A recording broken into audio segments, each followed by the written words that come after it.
ওকে, আমরা একজনকে পেয়েছি। তো উনার সাথে আমরা কথা বলি। কেমন আছেন? আসসালামু আলাইকুম রহমতুল্লাহি ওয়া বারাকাতুহু। ভাইয়া ভালো আছেন? জি ভাই, আলহামদুলিল্লাহ। আপনারা কেমন আছেন? ভালো আছেন ভাই? আমি ভালো আছি আপনার দোয়ায়। আর আপনার যে ৩ মাসের বিষয় নিয়ে কথা বলছেন, এটা আসলে সত্যি। আপনারা সবসময় সঠিক তথ্য দিয়ে থাকেন।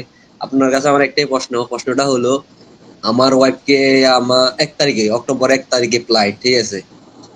আর আমার একটা সাদিকে আপনাদের ওই জুবাইলে বিন মিশালের এখান থেকে একটা ভিসা নিয়েছিল উমরায়। ওটার ১৫ তারিখে ফ্লাইট, বুঝছেন?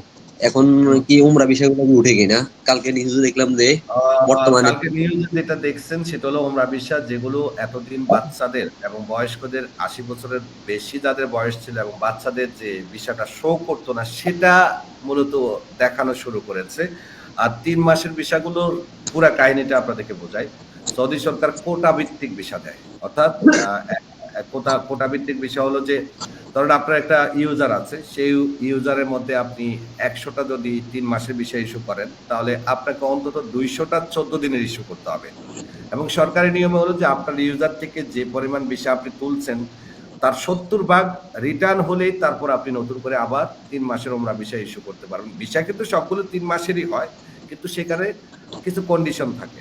তো ৩ মাসের ভিসা এখনো আমরা পাচ্ছি। তবে সীমিত। সীমিত বলতে ১ টা ২ টা ডেইলি হয়তো ৩ টা দিচ্ছে আমাদেরকে। আগের মতো গণহারে এখন আমরা ওমরা ভিসা পাচ্ছি না। তবে আপনার ফ্লাইট যেহেতু এখনো অনেক দেরি, আশা করি তার মধ্যে আমরা ভিসা এটা পেয়ে আমার যাব। এটা আমি নিছিলাম ভাই, আপনার সুলতান আছে না, ওই সুলতান মিডল ইস্ট, ওখান থেকে নিছিলাম। ওটা আমার অক্টোবর ১ তারিখে ফ্লাইট, কিন্তু এখন তো বর্তমানে বিষয় উঠতেছে না। এখন হয়তো ভিসা উঠতেছে না আমি বললাম না ভিসা উঠতেছে সীমিত। আহামরি নয় সীমিত। কেমন? আপনি যেখান থেকে নেন কারো সার্ভিস নিয়ে আমি প্রশ্ন করব না। কিন্তু ভিসা উঠতেছে সীমিত ভাইজান। একদম সীমিত ভিসা উঠতেছে। কারণ আমরা অলরেডি গত ২ মাস ধরে আমাদের নতুন বুকিং বন্ধ রাখছি।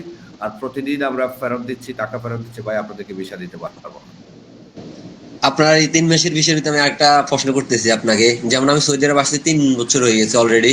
তো আমি যখন সৌদি আরব আসার পরে আমার এয়ারপোর্টের মধ্যে ওই যে বর্ডার নাম্বার, ওই বর্ডার নাম্বারে আমি কান্ট্রি হচ্ছে বাংলাদেশ, ঠিক আছে? এখানে সিলেক্ট করেছে মায়ানমার বাংলাদেশ। এখন আমি ট্রান্সফার হতে পারি না। এটা নিয়ে কিছু বলেন একটু।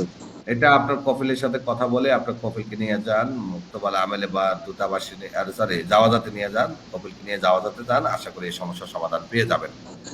এটা মিস ওকে, ইনফরমেশন এন্ট্রি করছে। ওকে ভাইয়া? ওকে, ওকে, ধন্যবাদ ভাইয়া। আচ্ছা ভাই ভালো ওকে, থাকবেন। ওকে, সালাম আলাইকুম। ওকে আমরা দেখি আমরা